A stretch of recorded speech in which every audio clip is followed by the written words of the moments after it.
Kalau bolak-balik matur di berbagai kesempatan.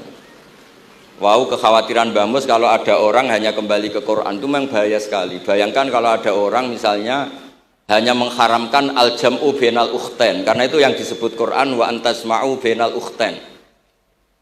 Jadi yang haram itu menikahi kakak dan adiknya, adik dan kakaknya sekaligus.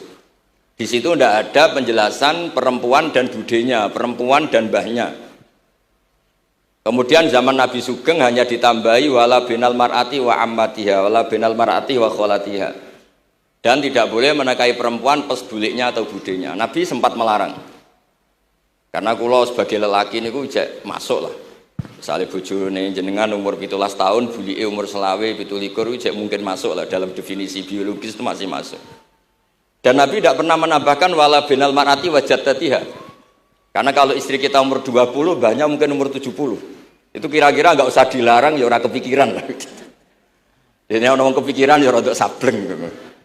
Nah, kemudian kalau hanya kembali ke Quran, nanti kita hanya mengharamkan al-jam'u bainal ukhtain, karena itu yang disebut Al-Quran. Wa antasma'u bainal ukhtain. Lalu lahirlah pakar-pakar balaghah. Itu disebut min itlaqil ba'di wa iradatil kul, yang disebut ukhtain tapi maknanya bainal mar'ataini sing bainahuma ada mahram atau ada mahramiyah. Antasma'u al mar'ataini sing bainahuma mahramiyatun. Jadi barokahnya ngaji sama ulama itu kita tahu duduk perkaranya. Ini lafadz yang mewakili atau lafadz yang sebenarnya atau lafadz yang simbolis. Lafadz simbolis itu saking mangkelnya Allah. Itu kalau ada orang salah itu disebut wa ja'ala minhumul qiradata wal khanazira wa abadat tauhid. Jadi kalau misalnya dalam penelitian tidak pernah ada orang yang dirubah Allah menjadi kera, menjadi babi, itu kita masih bisa menganalisis. Itu saking ibaratun an ghadabillah. Atau diistilahkan balaghah, ini tasbih yang balik sehingga ada tuh tasbih dibuang.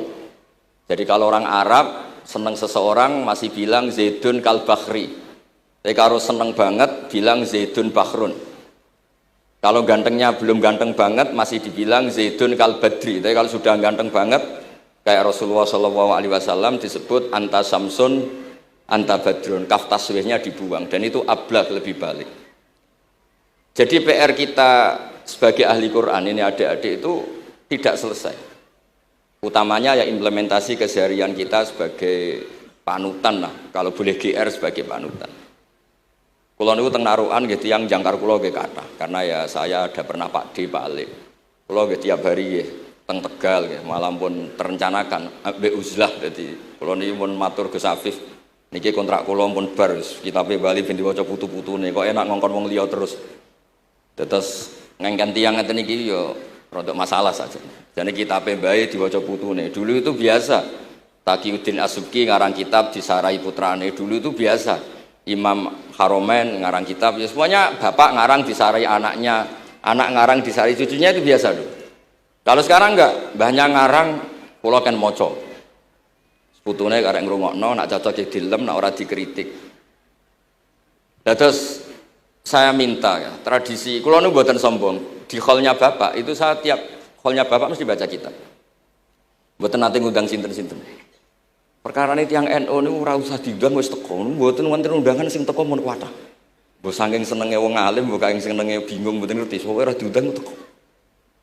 Ya akhirnya kula bingung ora hormat iku dosa. Hormat iku sing teko iku ninggal kewajiban ngurusi bojone, timbang ngurusi bojo ribet nekani hall. Timbang mulang madrasah kuncai beling-beling disoroi sithik nekani hall. Terus kadang-kadang tiang lunga niku nggih pelarian mboten mesti hormat. Niku penelitian niku sampean cek. Terus niki kula cerita pentingnya belajar Quran.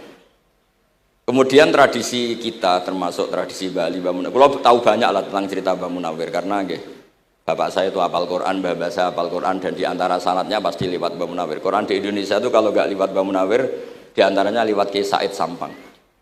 Sekarang sudah generasi ketiga kalau nggak keempat yang sekarang kalau nggak salah Kiai Rafiq bin Mansur bin Kiai Said.